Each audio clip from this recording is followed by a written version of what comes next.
Vamos abrir a Bíblia Sagrada, vamos abrir o Santo Livro, lá em Gênesis, capítulo 1, versículo 27 e 28. E o tema da mensagem desta manhã é Mordomos de Deus, parte 1. Todos acharam? Então diz assim o texto sagrado: Criou Deus, pois, o homem, a sua imagem. A imagem de Deus o criou. Homem e mulher os criou. E Deus os abençoou e lhes disse: sede fecundos, multiplicai-vos, enchei a terra e sujeitai-a, dominai sobre os peixes do mar, sobre as aves do céu e sobre todo animal que rasteja pela terra. Vamos orar ao nosso Deus para que o Espírito Santo fale ao nosso espírito coisas profundas dos céus nesta manhã de domingo. Oremos ao nosso Deus agora.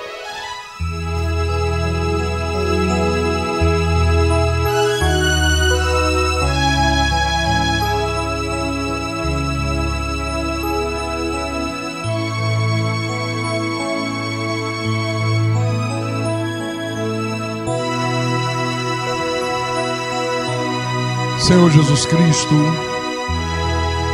nosso Deus, nosso Pai, nosso amigo, nosso Redentor que vive, glória de Israel, glória desta igreja, glória de nossas vidas.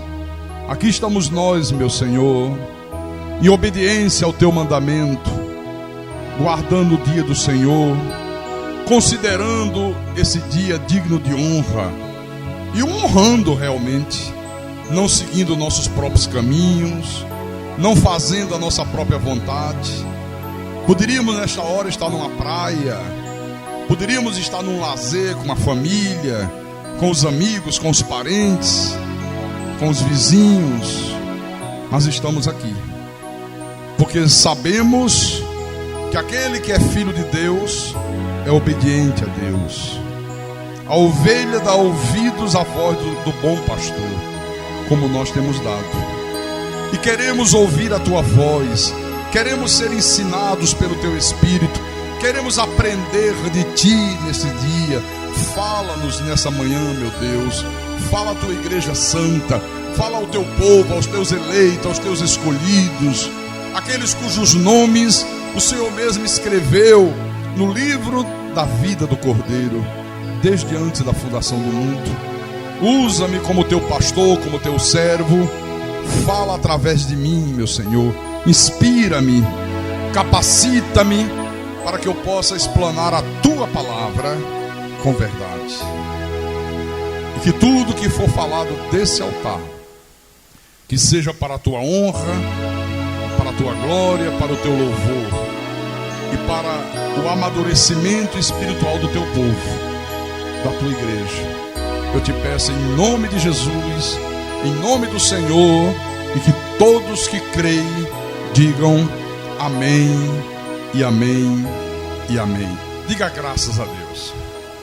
Meus irmãos amados, minhas irmãs em Cristo, sempre que Deus tem me dado oportunidade, eu nunca me canso de repetir que a nossa vida aqui nessa terra não é uma aventura cega.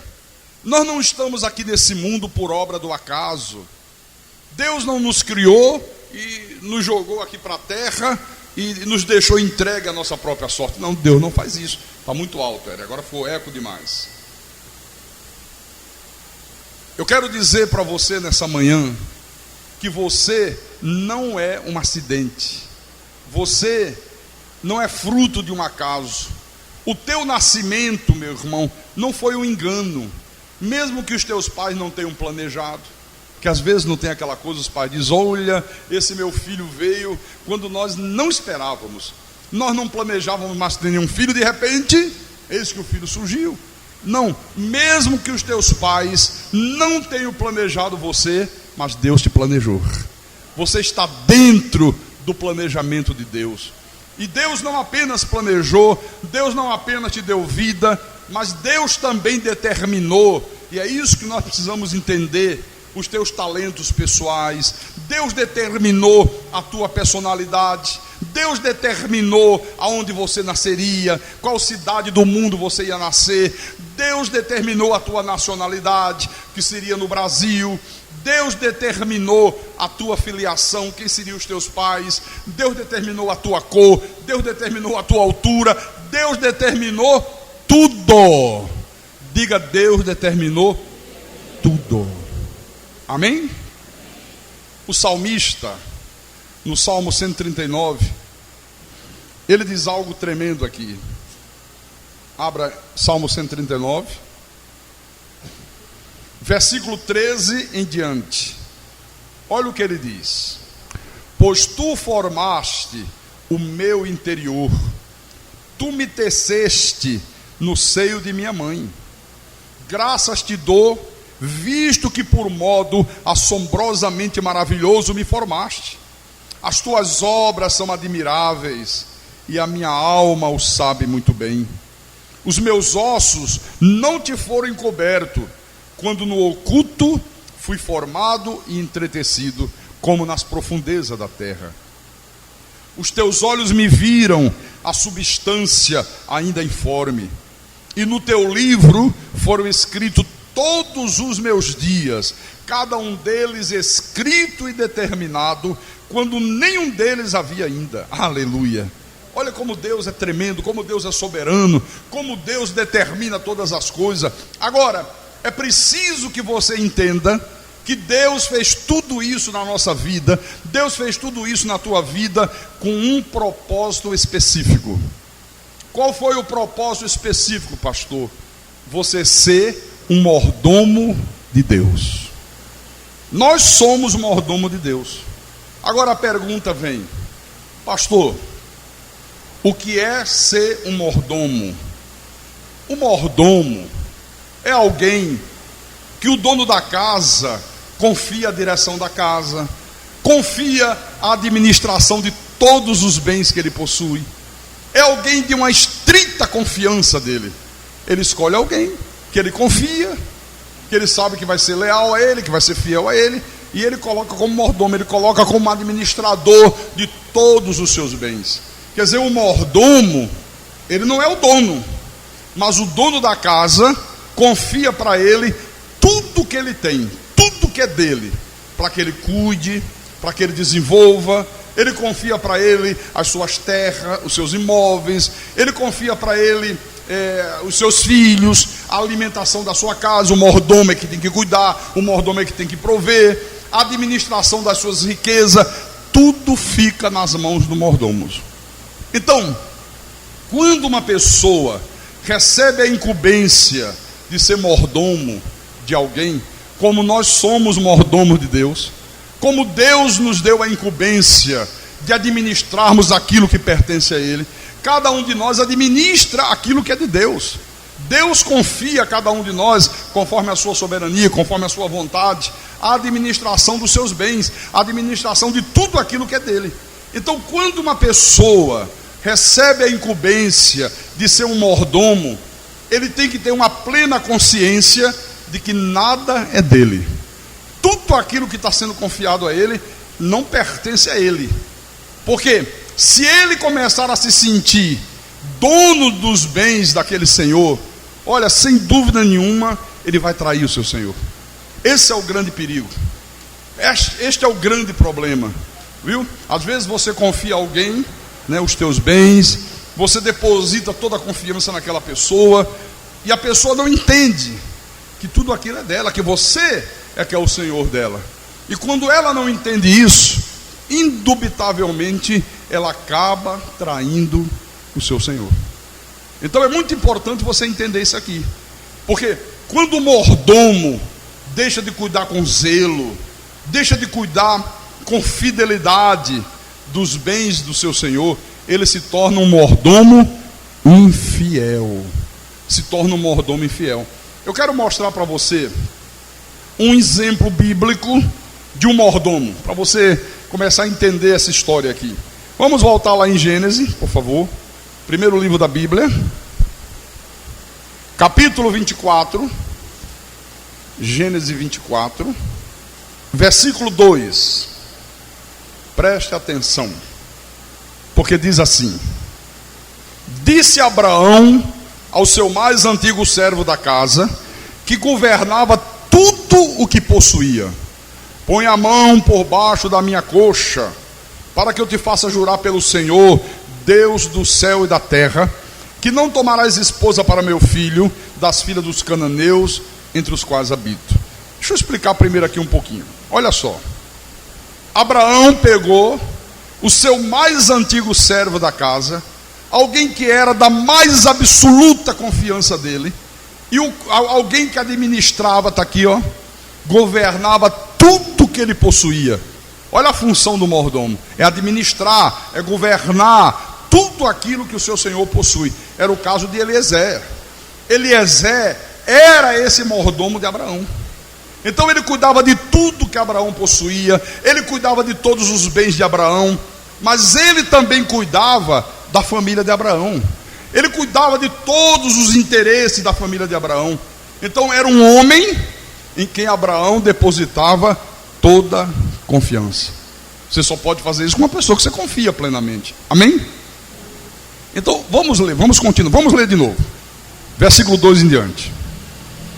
Disse Abraão ao seu mais antigo servo da casa, que governava tudo o que possuía: põe a mão por baixo da minha coxa, para que eu te faça jurar pelo Senhor, Deus do céu e da terra, que não tomarás esposa para meu filho da filha dos cananeus, entre os quais habito, mas irás à minha parentela, e daí tomarás esposa para Isaque meu filho.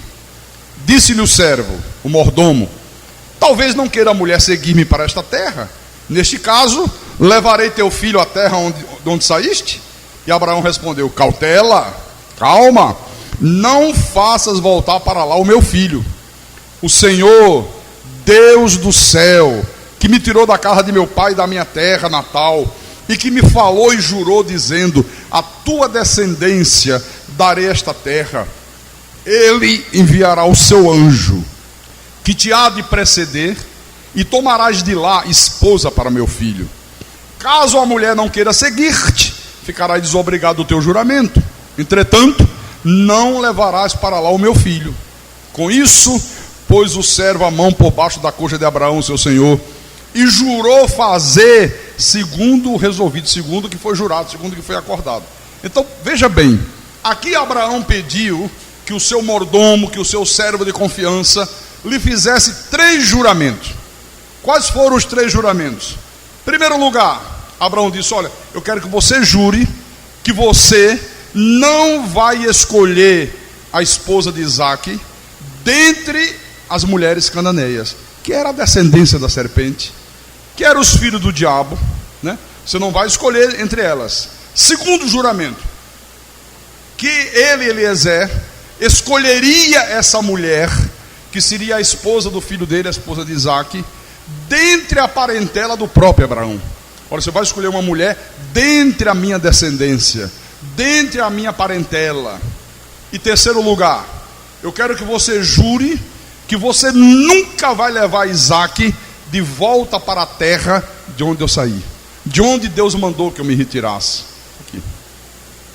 Agora, uma coisa importante: essa escolha da esposa de Isaque não ia ser uma coisa aleatória. Não é que ele ia sair, ia chegar lá e olhar para as mulheres e dizer: você, vem cá, eu simpatizei com você, você é a mulher. Não seria assim. Não. Você vê que Abraão mostra aqui que isso não seria um jogo de sorte. Abraão mostra para Eliezer que tudo isto estaria debaixo do controle absoluto de Deus, que Deus estaria no controle de tudo isso. Leia, por favor, o versículo 7. Olha como ele diz isso ao servo dele. Ele diz: o Senhor, Deus do céu, que me tirou da casa de meu pai e de minha terra natal, e que me falou e jurou, dizendo: a tua descendência eu darei esta terra. Olha, esse Deus, ele enviará o seu anjo, que te há de preceder, e tomarás de lá esposa para o meu filho. Abraão está dizendo: Eliezer, olha, Deus vai na frente, Deus vai dirigir tudo isso, Deus estará no controle de toda essa empreitada, Deus vai guiar você até a mulher que tem que ser a esposa de Isaac. Ele vai levar você para a mulher certa. Bom, Eliezer, que era o mordomo de Abraão, fez o juramento e determinou, né, que ele faria tudo conforme Abraão pediu, e ele obedece prontamente e fielmente ao servo Abraão, ao Senhor Abraão. Aqui, olha, no versículo 10, diz assim: tomou o servo 10 dos camelos do seu senhor, e levando consigo de todos os bens dele, levantou-se e partiu o rumo da Mesopotâmia para a cidade de Naor. Olha, veja a responsabilidade de um mordomo, né? Nem Abraão e nem Isaac foram em busca da noiva de Isaac. Abraão não foi, o próprio Isaac não foi. Essa tarefa de uma responsabilidade tremenda foi dado a quem? A um servo que era fiel, que era de confiança e que era um homem absolutamente dedicado a Abraão, já idoso, já havia muitos anos que convivia com ele. Esse homem, ele tinha um respeito tão grande por Abraão, como todo mordomo deve ter pelo seu senhor, que ele sempre se dirigia a Abraão chamando meu senhor, meu senhor, o meu senhor Abraão. Depois você veja, só nessa narrativa aqui, ele usa essa expressão Senhor Abraão, meu senhor, essa que eu estou lendo, 19 vezes. Olha o respeito que ele tinha por Abraão. Ele não tratava Abraão com intimidade, ele não tratava Abraão como se fosse uma pessoa qualquer. Ele tinha respeito, sabe? Ele honrava Abraão. Outra coisa, Eliezer sabia que para obedecer a Abraão e para que as coisas corressem bem, para que as coisas fossem levadas a bom termo, ele ia depender completamente de Deus. Ele entendeu isso. Ora, se ele entendeu e se ele creu que para ele levar a bom termo a sua missão, ele dependia de Deus, o que ele fez? Orou a Deus. Ele faz uma oração a Deus. Leia o versículo 12 em diante.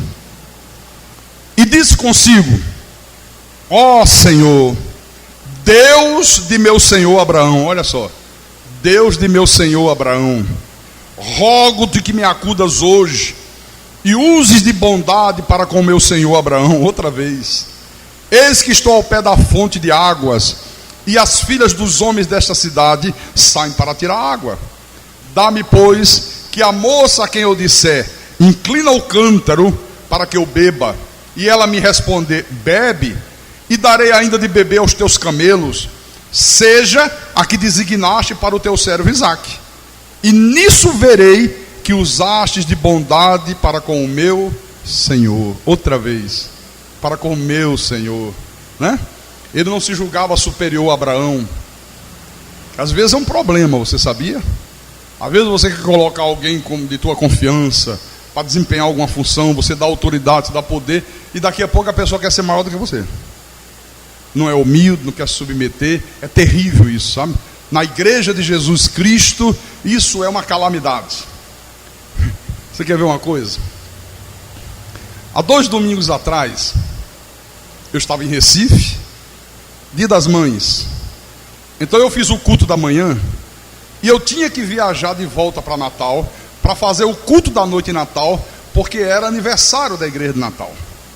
Aí eu já tinha falado com um diácono e disse: olha, prepara uma mensagem, porque você vai pregar domingo à noite. Primeira vez que ele ia pregar na igreja, né? Aí ele disse: tá bom, pastor. Aí me mostrou a mensagem, preparou tudo. Eu quero ver antes. Me mostrou, eu digo: tá bom, tá perfeito. Aí quando foi domingo, depois do culto da manhã, da festa das mães de Recife, aí eu estava no meu gabinete, eu ia pegar um avião 3h30 da tarde. Aí eu chamei esse rapaz: vem cá, tá preparado? Ninguém sabia que eu ia viajar, né? Fiquei quieto, porque tem gente que, se souber que o pastor viaja, não vem. Vem à igreja não é por causa de Deus, não vem à igreja por causa de Jesus, vem por causa do pastor, né? Isso é idolatria, né? E eu abomino idolatria. Então Eu disse a ele: está pronto? Ele: estou, pastor. Eu digo: olha, eu vou viajar, então o irmão de noite prega, faz um bom culto. Esse perfeito. O senhor vai deixar comigo a chave do gabinete? Eu digo: o quê? A chave do seu gabinete? Eu digo: não, o irmão vai pregar. O que tem a ver o gabinete com a pregação? Não, porque eu queria ficar aqui dentro, meditando. Eu digo: mas tem tanta sala na igreja, tem tanto lugar para meditar. Você vê, quer dizer, a primeira coisa que a pessoa quer é sentar na mesa do pastor, é ocupar o gabinete do pastor, é sentar no birô do pastor, sabe? Olha que coisa horrível. E eu disse: não, irmão. Ele disse: não, tá certo, pastor, né? Pastor, e como é que eu faço de noite? Quando acabar o culto, tem que contar a oferta, tem que preparar. Eu digo: não, quando acabar o culto, você chama o irmão Zito, que ele tem a chave do meu gabinete, ele abre, você entra com ele, conta a oferta e deposita, né? Tá bom. Quando eu chego na quarta-feira seguinte, aí o irmão diz: pastor, eu sei que o senhor não permite que ninguém entre no seu gabinete, só quando o senhor autoriza. Eu digo: é verdade. O senhor deu ordens para que o irmão fulano ficasse no seu gabinete domingo à tarde? Eu digo: não. Olha, pois foi só o senhor sair, ele disse: eps, abre lá que o pastor deu ordem para eu ficar lá dentro. Olha, ficou a tarde inteira lá dentro, chamou um para conversar, chamou outro para conversar. Você vê? Isso é o quê? Infidelidade. Você não pode dar a mão, que você já quer o pé, o corpo, a cabeça e tudo, né? É um problema sério isso aqui. Então, você vê aqui no versículo, onde é que eu estava? Me perdi. Versículo 14, não foi? Agora o versículo 15. Considerava ele ainda, quando saiu Rebeca, filha de Betuel, filho de Milca, mulher de Naor, irmão de Abraão, trazendo um cântaro ao ombro. A moça era muito formosa de aparência, virgem, a que nenhum homem havia possuído. Ela desceu à fonte, encheu o seu cântaro e subiu. Então o servo lhe saiu ao encontro e disse: dá-me de beber um pouco de água do teu cântaro. E ela respondeu: bebe, meu senhor. E prontamente, baixando o cântaro para a mão, lhe deu de beber. Acabando ela de dar a beber, disse: tirarei água também para os teus camelos, até que todos bebam. Olha, acontecendo exatamente como ele pediu a Deus. Ó, se acontecer isso, se o senhor fizer acontecer isso, essa é a mulher que o senhor escolheu para Isaac. E apressando, versículo 20, e apressando-se em despejar o cântaro no bebedouro, correu outra vez ao poço para tirar mais água. Tirou-a e deu-a a todos os camelos. O homem a observava em silêncio, atentamente, para saber se teria o Senhor levado a bom termo a sua jornada ou não. Tendo os camelos acabado de beber, tomou o homem um penete de ouro de meio ciclo de peso e 2 pulseiras para as mãos dela, do peso de 10 ciclos de ouro, e lhe perguntou: de quem és filha? Peço que me digas. Haverá em casa de teu pai lugar em que eu fique e a minha comitiva? Ela respondeu: sou filha de Betuel, filho de Milca, o qual ela deu à luz a Naor. E acrescentou: temos palha e muito pasto, e lugar para passar a noite. Então se inclinou o homem e adorou ao Senhor. Bom, depois você vai ler toda a história em casa, e você vai ver que este servo aqui recebeu as ordens do seu senhor Abraão. Ele agiu como mordomo fiel, e ele não se desviou delas. Aquilo que ele prometeu a Abraão, ele fez. O seu juramento de obediência foi uma coisa sincera. Quando ele disse: eu juro, isso era um hábito que eles tinham naquela época, os hebreus, né? Põe a mão aqui debaixo da minha coxa e jura. Faz um juramento para mim, que você não vai escolher uma esposa para Isaac das mulheres cananeias. Não pode ser uma cananeia. Você jure para mim que você vai escolher uma mulher para o meu filho dentre as mulheres da minha parentela, da minha descendência. E eu quero que você jure que nunca você vai permitir que Isaac volte para a terra de onde Deus me tirou um dia. E aqui tem uma lição de Deus, viu, irmão? Quando Deus nos tira de uma terra onde Ele não queria que nós estivéssemos, não é para voltar mais lá. Na vida espiritual, isso tem um sentido muito importante. Você estava numa igreja de lei, você estava numa igreja de iniquidade, você estava numa igreja onde se pregava um falso evangelho, onde se negava a soberania de Deus, aonde não se reconhecia a obra completa do Calvário, aonde não se cria que Jesus na cruz derrotou o diabo, colocou os demônios em algemas eternas, aonde não se reconhecia Deus como soberano. Deus te tira através da palavra, através do conhecimento. E o que muitas vezes a gente vê? De vez em quando tem um diz assim, não, de vez em quando eu vou lá na minha antiga denominação e assisto um culto. Mas, que culto? Você já imaginou se eu chegasse aqui para você e dissesse assim, olha, de vez em quando eu vou ali na Seita Universal e faço um cultozinho lá, de sai demônio, sai capeta, assisto, o que é que você ia dizer para mim? Você ia dizer, que coisa incoerente. Ele diz que é tudo do diabo, ele diz que tudo ali está errado. Como é que ele volta lá de vez em quando? Olha a preocupação de Abraão.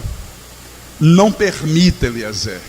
Jure que você não permitirá que Isaac volte para a terra de onde Deus me tirou um dia. Irmãos, Deus exige fidelidade.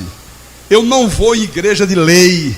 Olha, não tem acordo, não tem conversa. Sabe, Deus me revelou a verdade, Deus me confiou a sua palavra, Deus iluminou os meus olhos. O que eu vou fazer junto com aqueles que não creem na verdade de Deus? O que eu vou fazer junto com aqueles que não reconhecem Jesus como soberano do rei da terra? O que eu vou fazer junto com aqueles que não creem que Jesus consumou todas as coisas na cruz? Eu quero distância dele.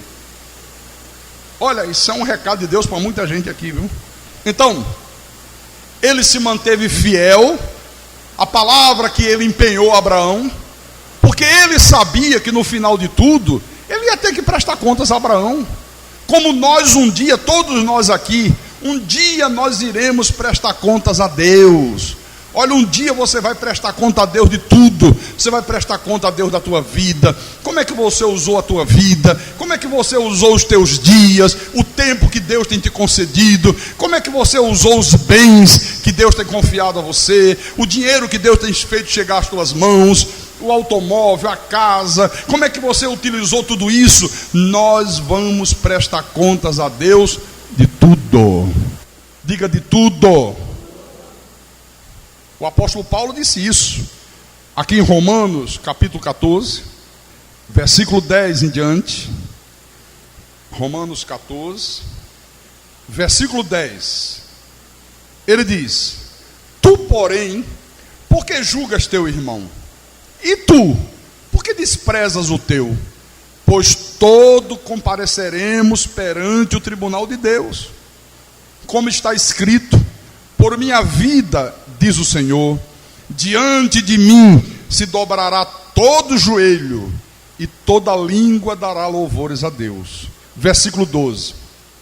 Assim, pois, cada um de nós dará contas de si mesmo a Deus. Olha, cada um individualmente. Eu vou dar conta de mim para Deus, você vai dar conta de você para Deus. Deus vai ter uma prestação de contas. Viu? Olha a importância disso aqui. Olha, isso é para causar temor e tremor. Um outro exemplo de um homem que tinha uma plena consciência de que ele era um mordomo de Deus foi o apóstolo Paulo. Olha como Paulo tinha essa consciência. Aqui em Atos dos Apóstolos, Atos capítulo 20. Atos capítulo 20, versículo 24. Ele diz, porém, em nada considero a vida preciosa para mim mesmo, contanto que complete a minha carreira e o ministério que eu recebi do Senhor Jesus para testemunhar o evangelho da graça de Deus. Quer dizer que Paulo compreendeu que a sua vida, ela tinha um propósito bem definido por Deus. Ele compreendeu que Deus o havia incumbido de uma missão de proclamar ao mundo o quê? O evangelho da graça de Deus. Esse eu não considero a vida preciosa para mim nada mais. Eu não estou mais preocupado com mais nada. eu não vou desviar a minha atenção para mais nada. Eu só quero viver, eu só quero gastar as minhas energias, eu só quero concentrar as minhas forças para que eu complete a minha carreira, a minha missão. Eu recebi uma missão da parte de Deus, um ministério maravilhoso que eu recebi do Senhor Jesus, cujo alvo é que eu proclame o evangelho da graça de Deus. Olha, meu irmão, é nosso dever também, é meu dever, é dever de cada um de vocês individualmente, compartilhar esse evangelho da graça de Deus com outras pessoas. Você tem que falar dessas verdades para a tua família, fala para o teu vizinho, fala para o teu colega de trabalho. Olha, Deus espera que cada um de nós façamos isso aqui. É dever de cada um de nós. Quantos de vocês têm feito isso? Quantos de vocês têm evangelizado? Quantos de vocês têm proclamado essa verdade lá fora? Olha, se cada um de nós fizesse isto, não haveria mais lugares nessa igreja. A igreja estaria hiperlotada. Nós íamos começar a ter problemas aqui de espaço. Já estaríamos providenciando fabricar mais bancos, aumentar mais lá para trás, né, afastar o templo lá para trás, porque não iam caber aqui dentro todas as pessoas. Então é nosso dever. Agora tem uma coisa: se você fizer isto aqui, se prepare, viu? Você vai sofrer perseguições, você vai sofrer injustiça, você vai ser alvo de calúnias, você vai ser alvo de ódio, vai ter gente que vai odiar você. O apóstolo Paulo sabia disso. O pastor Paulo sabia disso, sabia. Leia o versículo 22 e 23.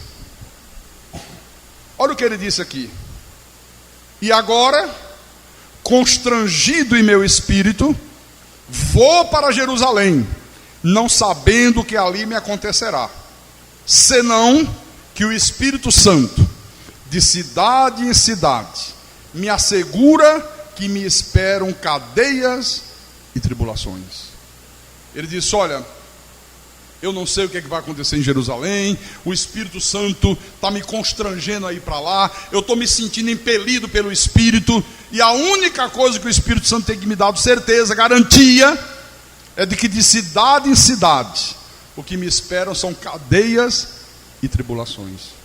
Quer dizer que, mesmo sabendo dos perigos que ele ia enfrentar, das oposições, mesmo sabendo que ele corria risco até de ser morto, Paulo disse: não importa, não estou preocupado, a vida não é mais preciosa para mim, para nada, eu vou para Jerusalém. Ele foi para Jerusalém.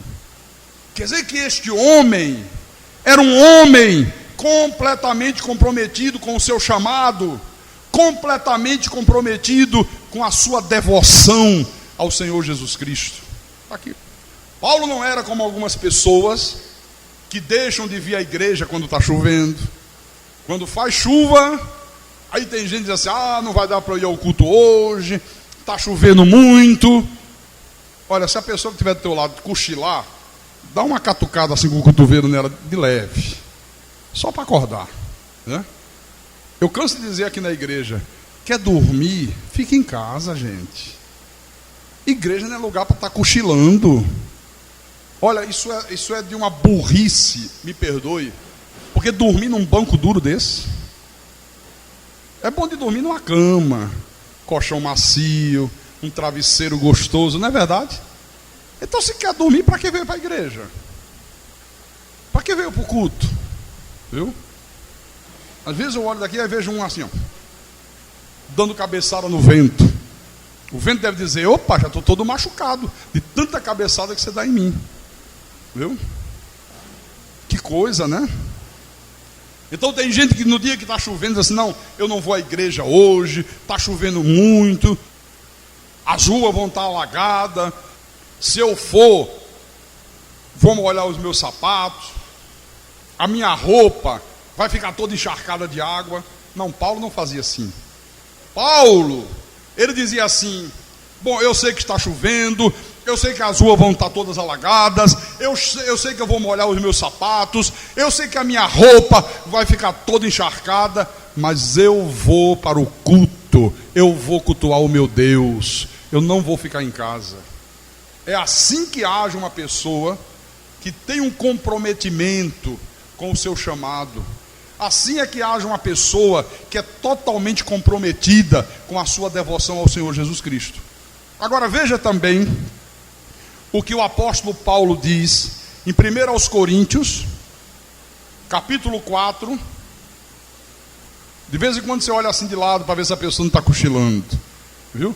Se ela estiver cochilando, você diz: desperta, ou tu que dormes, viu?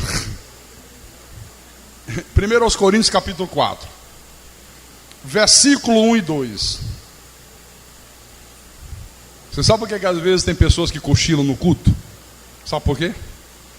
Vão dormir de madrugada, tem um aniversário de um parente, vai, chamam para ir uma festa, vai, fica na internet até altas horas.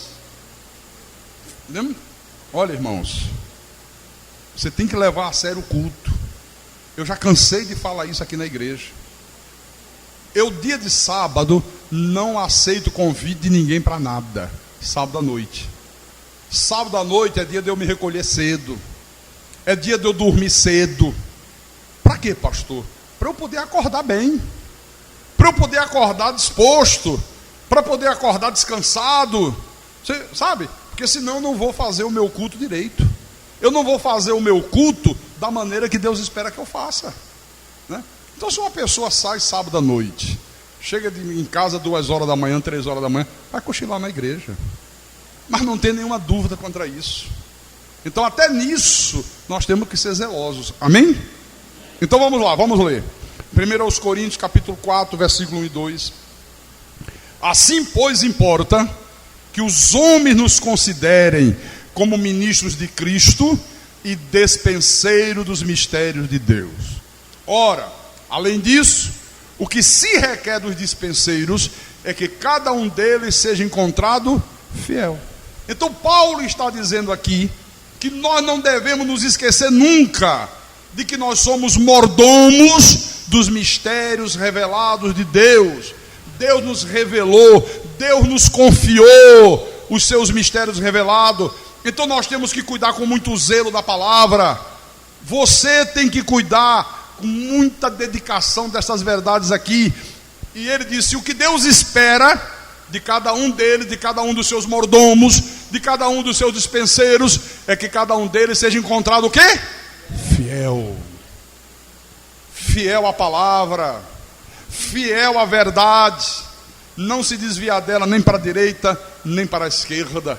A palavra diz: não pode haver comunhão entre a luz e as trevas. Que comunhão pode haver entre Cristo e o maligno? Que comunhão pode haver entre a verdade e a mentira? Entre o verdadeiro evangelho e o evangelho pervertido? Pode haver comunhão? Não. Então, quando uma pessoa começa a se misturar, ela não está sendo encontrada fiel. Ela não é um dispenseiro fiel. Agora a pergunta é: pastor Carlos, por que razão nós que somos filhos devemos ser mordomos de Deus nessa terra? Sabe por quê? Porque Deus, na sua soberania, determinou que essa seria a função de cada um de nós. Deus soberanamente determinou. Agora entenda uma coisa, por favor. A nossa função nessa terra é de mordomo, não é de proprietário. Nós somos mordomos. Volta lá em Gênesis 1. Vamos voltar lá, para ficar bem marcado isso. Gênesis 1, versículo 28. E Deus os abençoou e lhes disse: sede fecundo, multiplicai-vos, enchei a terra e sujeitai-a. Dominai sobre os peixes do mar, sobre as aves dos céus e sobre todo animal que rasteja pela terra. Capítulo 2 de Gênesis, versículo 15. Tomou, pois, o Senhor Deus ao homem e o colocou no jardim do Éden para o cultivar e o guardar. E o Senhor Deus lhe deu esta ordem: de toda a árvore do jardim comerás livremente, mas da árvore do conhecimento do bem e do mal não comerás, porque no dia que dela comeres, certamente morrerás. Então o homem foi posto lá no jardim do Éden, como mordomo de Deus, para cultivar o jardim, para guardar o jardim, para tomar conta daquilo que Deus havia criado, que pertencia a Deus. Mas olha que coisa bacana, já no jardim do Éden, Deus começou a dar ordem ao homem de coisas que eram permitidas ao homem fazer e de coisas que não eram permitidas ao homem fazer. Você está compreendendo? Deus também faz o mesmo conosco. Ele nos confia os seus bens, a sua riqueza, e Ele diz, ó, você deve fazer isso, você não pode fazer aquilo, você não pode usar o teu dinheiro com vício, com drogas, com cachaça, não usa o teu dinheiro com coisas ilícitas, não usa o teu corpo para coisas que Deus abomina. Então Deus dá muitas determinações para todos nós. Amém? No Salmo 8, versículo 3 em diante, diz assim, olha o que o salmista Davi diz: quando contemplo os teus céus, obra dos teus dedos, e a lua e as estrelas que estabeleceste, que é o homem que dele te lembres, e o filho do homem que o visites. Fizeste-os, no entanto, por um pouco menor do que Deus, e de glória e de honra o coroastes. Deste-lhe domínio sobre as obras da tua mão, e sob seus pés tudo lhe puseste. Você está vendo? Então, por favor, nunca esqueça que Deus é o dono de tudo. Nós não somos dono de nada. Você tem uma casa própria? Não é tua, é de Deus. Você tem bens? Tem dinheiro? Tem joias? Tem, pastor. É de Deus. Tudo pertence a Deus. Olha, não esqueça isso. Deus nunca passou escritura daquilo que é dele para ninguém. Nunca. Deus nunca disse, meu filho, vem cá, Rodrigo, vamos no cartório. Se agora não é mais mordomo não, deixa eu passar uma escritura, agora é teu. Deus nunca fez isso com ninguém. Venha em Gênesis, capítulo 14, versículo 22. Quando Abraão voltou daquela guerra contra aquele rei perverso, que havia sequestrado o sobrinho dele Ló, que havia levado todos os bens que Ló possuía, os servos de Ló, a família de Ló, e Abraão separou 318 homens da sua confiança, e ele foi, e Deus lhe concedeu uma retumbante vitória. Então ele conseguiu trazer de volta Ló, né, os seus servos, e todos os bens do seu sobrinho. Aí ele se encontra com Melquisedeque, que era uma teofania. O que era uma teofania? Uma manifestação temporária de Deus em carne. Deus se manifesta como Melquisedeque, na pessoa de Melquisedeque, e aparece para Abraão. E Abraão lhe respondeu, versículo 22, levanto a mão ao Senhor, o Deus Altíssimo, o que possui os céus e a terra. Quer dizer que Abraão diz que o Deus Altíssimo, ele possui o quê? Os céus e a terra. Mas tem mais. Deuteronômio, capítulo 10, versículo 14. Olha só. Eis que os céus e os céus dos céus são do Senhor teu Deus, a terra e tudo o que nela há. Pastor, a terra e tudo que nela há, quer dizer que aquele meu apartamento não é meu? Não, é dele. Deus apenas está confiando a você, sabe, aguarda o gerenciamento daquilo que pertence a ele. A terra e tudo que nela há pertence a quem? A Deus. Pastor, quer dizer que as minhas joias, pastor, que eu comprei com tanto esforço, que eu comprei depois de muito trabalho, não são minhas, não. Tudo é de Deus. Enquanto você está aqui nessa terra, no corpo de carne, Deus confia a você algumas coisas, mas que pertencem a Deus. E que depois Deus vai prestar contas. Você vai ter que prestar conta a Deus de como você tratou as coisas de Deus. Como é que você cuidou daquilo que pertence a Deus? Salmo 24, versículo 1. Agora Davi diz: ao Senhor pertence a terra e tudo que nela se contém, o mundo e os que nele habitam. Aleluia. Quer dizer, a terra, tudo que nela se contém, o mundo e todos que nela, todos pertencem a Deus. Todos. Diga graças a Deus. Olha, irmãos, os animais são de Deus. Você quer ver? Está aqui pertinho, ó. Salmo 50, vamos à frente. Salmo 50, versículo 10 em diante. Olha Deus falando: pois são meus todos os animais do bosque, e as alimárias aos milhares sobre as montanhas. Conheço todas as aves dos montes, e são meus todos os animais que pululam no campo. Se eu tivesse fome, não te diria, pois o mundo é meu, e quanto nele se contém. Você está vendo? Tudo é de Deus.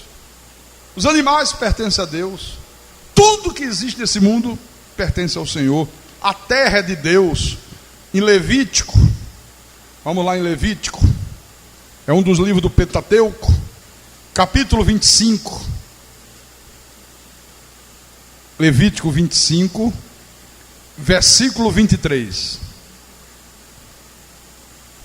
Olha só. Ele diz assim: também a terra não se venderá em perpetuidade, porque a terra é minha, pois vós sois para mim estrangeiros e peregrinos. Essa terra é minha. Ninguém pode se dizer dono de nada. Tudo pertence a Deus. Olha como isso aqui quebra muita jactância. Como isso aqui quebra o orgulho e a prepotência dos homens, né? Oh, porque eu tenho, eu sou o dono disso, eu sou o dono daquilo, eu tenho isso, eu tenho aquilo. Não, você não tem nada. Nada, absolutamente nada. Tudo pertence a Deus. Deus apenas está confiando em você. E diz: olha, está aqui, isso aqui é meu, eu vou permitir que você tome conta disso aqui por um tempo. Cuidado com o uso que você vai fazer dos meus bens. Que uso você tem feito dos bens que Deus tem te confiado? Deus te deu inteligência? Ou você acha que a inteligência é tua?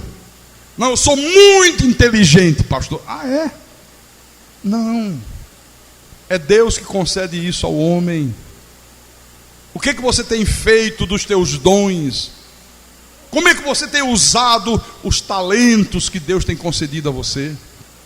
Como é que você tem feito uso do teu corpo? Que uso você tem feito do teu dinheiro? Que uso você tem feito do automóvel que Deus te deu? Depois você vai prestar conta a Deus de tudo. Absolutamente de tudo, né? Então, o ouro e a prata também são de Deus. Abra em Ageu, livro do profeta Ageu, capítulo 2, versículo 8. Né? Então ele diz assim: minha é a prata, meu é o ouro, diz o Senhor dos exércitos. Minha é a prata, meu é o ouro, né? Então, se eu sou filho de Deus, eu me conscientizo que eu sou mordomo de Deus, e aquilo que Deus faz chegar às minhas mãos, eu tenho que usar de uma maneira tal que não cause prejuízo a Deus, que não cause desgostos a Deus, porque Deus vai requerer contas depois. Tem gente que pega o dinheiro que Deus concede e gasta com bebida, gasta com cigarro, gasta com macumba, né? Gasta com coisas que Deus abomina. Depois vai prestar conta a Deus, porque tudo pertence a Deus. Olha, irmãos, até o que a terra produz é de Deus. Até o que a terra produz é de Deus. Está aqui perto o profeta Oséias. Vamos lá em Oséias, capítulo 2. Oséias capítulo 2, versículo 8. Olha o que Deus fala através desse profeta. Ela, pois, não soube que eu é que lhe dei o trigo, e o vinho, e o óleo, e lhe multipliquei a prata e o ouro, que eles usaram para Baal. Olha, Deus disse, ela não soube disso. Ela não teve consciência de que foi eu que concedi tudo. Sou eu que faço nascer o trigo, sou eu que dei o vinho, sou eu que faço produzir o óleo, fui eu que multipliquei a prata e o ouro. E eles usaram tudo isso para Baal, e eles usaram tudo isso para as coisas do diabo, e eles usaram tudo isso para coisas que eu abomino. Está vendo? Como Deus vai prestar conta, vai requerer conta de tudo. Olha, irmãos, aqueles alimentos ali, ó, que você bondosamente traz para o bom samaritano, os dízimos que você devolve a Deus aos domingos ou qualquer culto, as tuas ofertas ou qualquer outra coisa que você venha empregar na obra de Deus, tudo é de Deus. Diga, tudo é de Deus. Não porque eu peguei do meu dinheiro e dei para, como se estivesse fazendo um favor a Deus, ó. Como se Deus ficasse devedor, sabe? Eu dei para Deus, eu tenho dado para Deus. Não, você não tem dado nada. Você tem apenas devolvido um pouco do tudo que pertence a Ele. Você não tem dado nada, absolutamente nada. Então está aqui, ó. Tudo é de Deus. Tudo, tudo, tudo. Olha como Davi tinha consciência disso. Vamos lá em 1 de Crônicas, capítulo 29. Ele doou uma fortuna em ouro, em prata, em pedras preciosas, em tudo que ele podia fazer. Ele doou como rei, ele doou da sua riqueza pessoal. Ele conclamou o povo de Israel a fazer o mesmo. Eles iam construir um templo magnífico para Deus, e juntaram uma oferta impressionante. Bilhões de dólares era o que equivalia isso aqui. Então, depois de toda essa fortuna adquirida, juntada, ele faz uma oração a Deus. Veja a oração de uma pessoa que tem consciência de que ela é apenas mordomo de Deus nessa terra, que ela não possui nada, nada é dela, tudo é de Deus. Ele diz assim, versículo 13, versículo 12: riquezas e glória vêm de ti, tu dominas sobre tudo, na tua mão há força e poder, contigo está o engrandecer e a tudo dá força. Agora, pois, ó nosso Deus, graças te damos e louvamos o teu glorioso nome. Porque quem sou eu? Davi, você é o rei. Eu sou porque Deus me colocou como rei. Se Deus quiser, Deus amanhã me põe como faxineiro. Eu não sou nada. Quem sou eu? Isso era o rei falando. Quem sou eu? Não era o faxineiro do palácio que estava falando, era o rei. E quem é o meu povo, para que pudéssemos dar voluntariamente estas coisas? Porque tudo vem de ti, e das tuas mãos tu damos. Porque somos estranhos diante de ti, e peregrinos como todos os nossos pais. Como a sombra são os nossos dias sobre a terra, e não temos permanência. Senhor nosso Deus, toda esta abundância, olha, quando as pessoas têm consciência disso, elas sempre são abundantes na obra de Deus, abundantes no ofertar, abundantes no servir, servem com dedicação, se envolvem com a igreja, com a obra, participam. Quando as pessoas não têm consciência, elas se mantêm alheias a tudo isso. Como é difícil você encontrar pessoas na igreja de Jesus Cristo que sejam comprometidas com a causa de Deus, que vistam a camisa do Pai. Às vezes as pessoas se limitam a vir à igreja, ouvir uma boa palavra, se alimentar, dizer amém e vão embora. E não querem mais nenhum comprometimento com Deus. Não se envolve com nada, não participam de nada, sabe, não ajudam em nada, só querem ouvir. E se não ficarem satisfeitos, está reclamando. Né? Está aqui, ó. Toda esta abundância que preparamos para te edificar uma casa ao teu santo nome, vem da tua mão e é toda tua. Olha só, tudo isso aqui, Deus, veio da tua mão, tudo é teu. O Senhor apenas permitiu que chegasse às nossas mãos. A um o Senhor permitiu que chegasse mais, a outro o Senhor permitiu que chegasse menos. É o Senhor que determina tudo isso. Tudo é teu. Diga graças a Deus. Então, meu irmão amado, minha irmã em Cristo, sempre que você adquirir alguma coisa, seja um dinheiro, um bom salário, seja um bem material, e você passar a administrar, e você passar a gastar aquilo que você está adquirindo como se fosse seu, sem ter uma consciência que tudo aquilo ali pertence a Deus, olha, indubitavelmente você vai se tornar um mordomo infiel. Se você imaginar que é seu, não, isso é meu, eu ganhei, foi com o meu trabalho, foi com a minha luta, o meu suor. Se não tiver consciência de que tudo aquilo é de Deus, é Deus que está permitindo que chegue às tuas mãos. Olha, passar a usar o teu dinheiro, passar a usar os teus bens, sem ter consciência que tudo é de Deus, não tenha nenhuma dúvida, você vai ser um mordomo infiel. Vai usar de qualquer maneira, vai gastar de qualquer maneira, não vai ter cuidado com as coisas de Deus, porque você acha que é teu. Você não tem consciência que pertence a Deus. Olha, meus irmãos amados, nós mesmos não pertencemos a nós. Nós somos propriedade exclusiva de Deus. Eu não pertenço a mim mesmo, nem eu mesmo pertenço a mim, eu pertenço a Deus. O profeta Isaías, no capítulo 43, abra aí, versículo 1, Isaías 43, 1, diz assim: mas agora, assim diz o Senhor, que te criou, ó Jacó, e que te formou, ó Israel.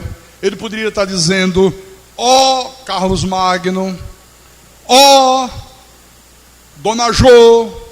Ele poderia estar dizendo, ó irmão Geraldo, ó Zé Maria, ó Érigles, ó Ruth, ó irmã, esposa do irmão da Costa. Ele está falando qualquer um. Não temas, porque eu te remi, chamei-te pelo teu nome, tu és meu. Aleluia. Você é meu, você me pertence, eu sou teu dono. Diga graças a Deus por isso. No versículo 7, ele diz: a todos os que são chamados pelo meu nome, e os que criei para a minha glória, e que formei e fiz. Quer dizer que Deus nos criou para a sua glória. O pecado de Adão nos colocou como escravos do pecado, né? Mas Deus nos comprou de volta para Ele, através do precioso sangue, como de um cordeiro sem mácula, o sangue de Jesus Cristo. Diz que um menino, um garoto, fez um barco de madeira, um barquinho. Diz que ele era muito habilidoso, pegou a madeira e construiu o barco. Uma perfeição de barco. Diz que ficava todo mundo encantado com a beleza daquele barco. Na verdade, um artista. E ele foi brincar com o barco que ele mesmo fez. Aí foi brincar na beira de um rio. Aí deu uma bobeira e a correnteza levou o barco. Lá você vai o barquinho. Perdeu o barco. Aí diz que uma semana depois, ele está andando no centro da cidade que ele morava, tem uma lojinha, e ele vê na vitrine da loja o barco. Supa, meu barco. Aí entrou esse moço, olha, esse barco aí é meu. O senhor poderia me devolver? Disse, não, que seu? Esse barco aí tem um preço, olha o preço lá. Pague o preço que eu te dou. Nada de seu.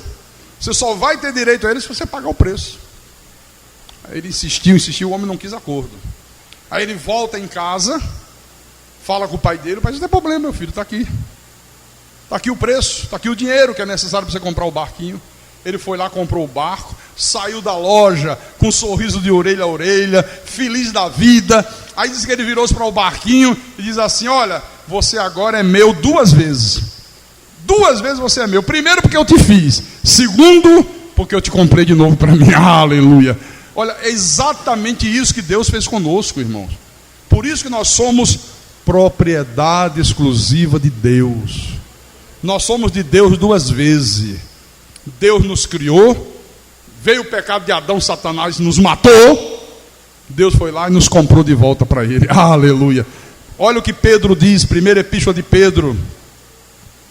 Primeira de Pedro, capítulo 2, versículo 9.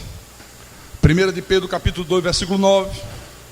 Ele diz, vós, porém, sois gafanhoto, estrume do cavalo do bandido. Que coisa horrível. Eu passei 15 anos ouvindo isso. 15 anos.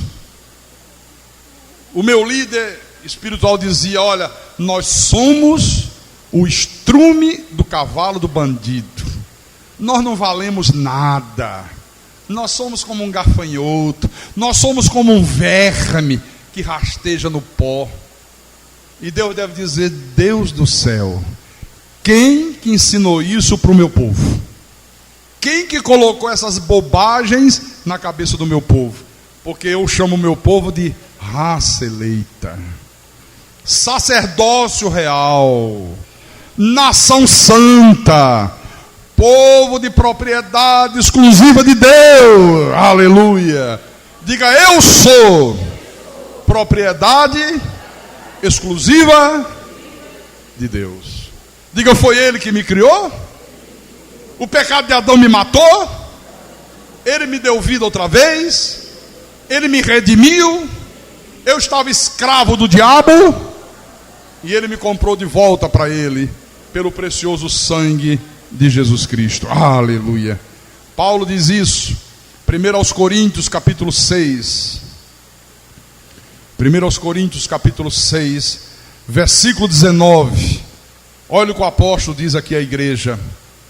Acaso não sabeis que o vosso corpo é santuário do Espírito Santo, que está em vós, o qual tendes da parte de Deus, e que não sois de vós mesmo? Nós não somos de nós mesmos. Sacou? Você ia dizer, não, eu sou dono da minha vida, a vida é minha, eu faço dela o que quiser. Isso é mentira do diabo. Não, senhor. A tua vida, o teu corpo é de Deus.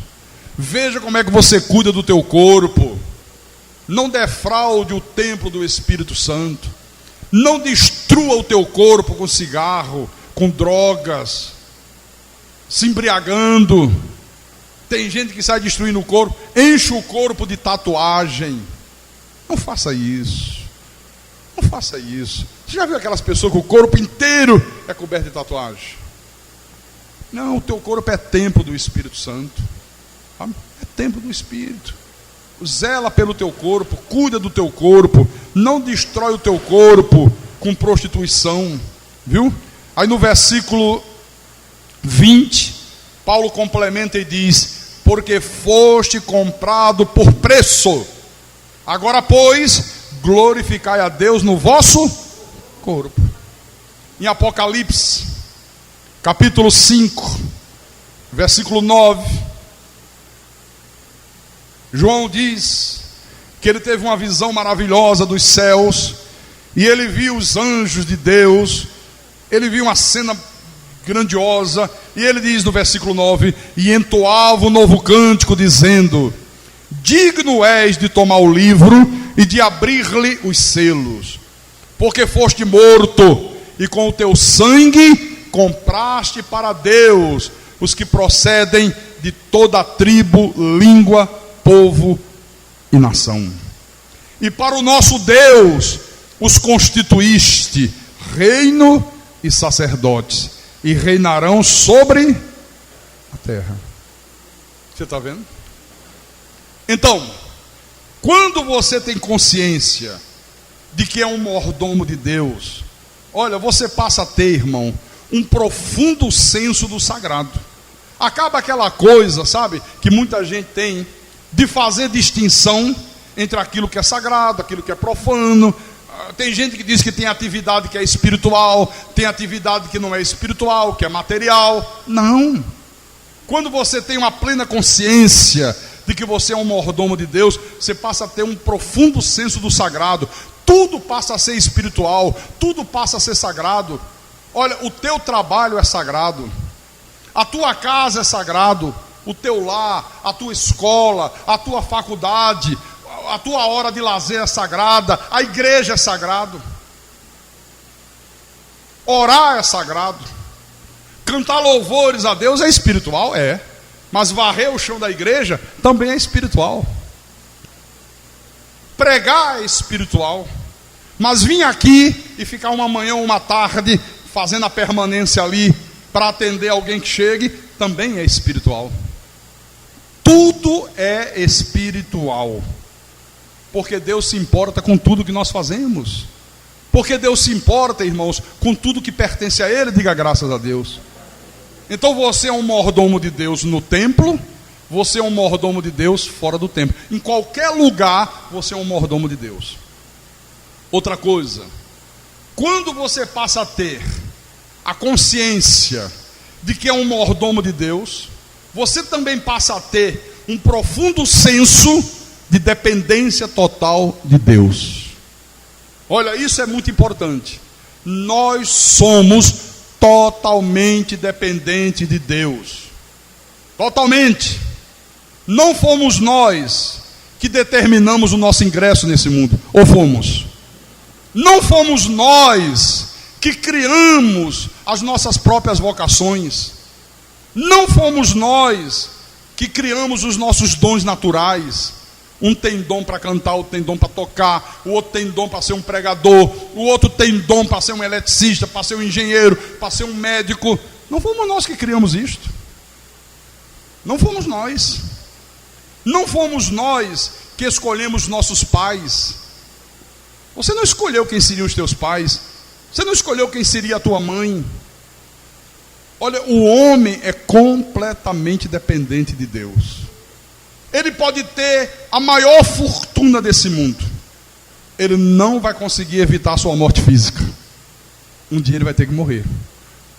Mesmo que ele possua toda a riqueza da terra, todo o poder desse mundo, mas ele não vai conseguir determinar o seu destino eterno. Quem determina é Deus. Quem vai para o céu, quem vai para o inferno, tudo isso já está determinado por Deus. Diga graças a Deus.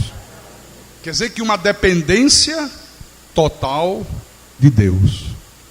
Diga, eu sou totalmente dependente de Deus. E para a gente terminar, eu vou mostrar duas passagens bíblicas. A primeira está no livro de Jó, no capítulo 1, e muito me emociona isso aqui. Jó capítulo 1, versículo 21. E disse: nu saí do ventre de minha mãe, e nu voltarei. Quando é que Jó falou isso, hein? Quando ele havia perdido todos os seus bens. Perdeu os animais, perdeu os seus rebanhos, perdeu os filhos morreram, perdeu a casa, perdeu tudo. Por fim, perdeu até a saúde, né? E o que é que ele disse para Deus? Senhor, olha, eu saí do ventre da minha mãe nu, eu vou voltar nu, não vou levar nada. O Senhor o deu e o Senhor o tomou. Bendito seja o nome do Senhor. Puxa vida, eu às vezes fico, sabe, me cobrando, indignado comigo mesmo. Como é que eu demorei para perceber a aberração de uma música que colocaram aqui na igreja para a gente cantar? Aquela restitui. Aquilo é uma abominação a Deus, irmãos. Como é que eu devo... Igual Paulo, quantos dias Paulo passou para discernir que aquela adivinha era uma filha do diabo? Olha, a gente fica cantando, restitui, eu quero de volta o que é meu. Seu? Por que é seu? Você nasceu nu, não trouxe nada. Como é que é meu? Que arrogância, né? Que prepotência. Eu quero de volta o que é meu, Senhor. Seu? Senhor? O Senhor me deu, o Senhor o tomou. Bendito seja o nome do Senhor. Deus restituiu a Jó, mas Deus restituiu por sua graça. Não foi porque era de Jó, não foi porque Jó pediu, porque Jó exigiu. Deus o fez graciosamente. E para a gente terminar a mensagem desta manhã, no livro de Lucas, capítulo 12, versículo 20 e 21. Mas Deus lhe disse: louco, esta noite te pedirão a tua alma, e o que tens preparado, para quem será? Louco, essa noite te pedirão a tua alma, você vai morrer hoje, e o que você ajuntou aí durante tantos anos, para quem será? De quem é isso aí? Você não disse que é seu? Versículo 21. Assim é o que entesoura para si mesmo, e não é rico para com Deus. Você está vendo? São palavras do Senhor Jesus. Então, irmãos, nós somos mordomos de Deus. Deus nos confiou o que é dele, para que nós administremos, para que nós guardemos, para que a gente zele pelo que é dele. Nada é nosso, absolutamente nada. Não temos nada, absolutamente nada. Tudo que você tem, tudo que você é, tudo que você vier a ter ou que vier a ser, é por uma vontade soberana de Deus. É por uma vontade soberana de Deus. Não são os teus méritos. Não é porque você estudou e conseguiu se formar numa faculdade. Tem muita gente aí no mundo que estudou, se formou na faculdade e está ganhando salário mínimo. Tudo é Deus. É Deus que determina tudo. Foi Deus que quis colocar você nessa posição. Então você tem que dar graça a Deus, dizendo: olha, eu estou aqui porque Deus quis. Eu tenho que zelar por essa posição que Deus me confiou. Deus me confiou tudo isso, eu tenho que agir com muita dignidade para com Deus. Eu tenho que usar tudo isso em prol do reino de Deus, não para mim mesmo, não visando a minha glória, não visando a minha honra pessoal, não visando a minha família, mas visando a glória de Deus. Não é entesourar para si mesmo. Está aqui, ó. Amém? Interessante, né? O senador Jefferson Pérez, que faleceu há 2 dias atrás, não é? Um dos poucos políticos sérios do Brasil, um dos poucos. Um dos poucos era esse homem. E eu tinha uma admiração muito grande por ele. Um homem que nunca se corrompeu, que combatia a corrupção, que não fazia o jogo político dos interesses escuros e escusos. Um homem que tinha uma independência política. política.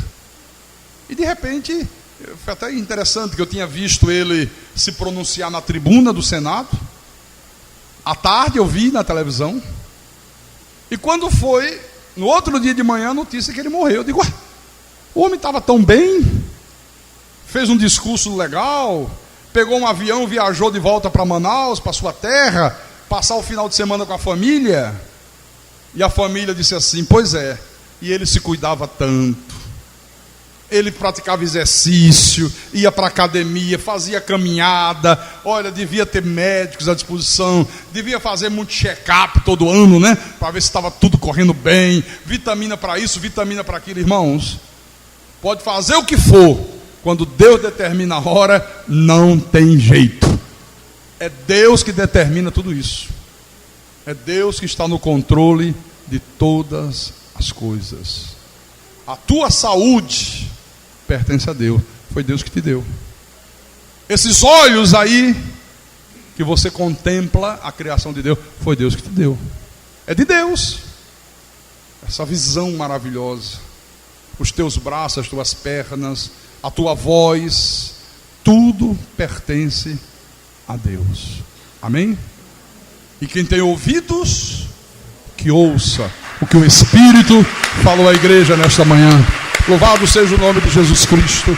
A Ele a honra, a Ele a glória, a Ele o louvor, a Ele a exaltação da igreja. Aleluia.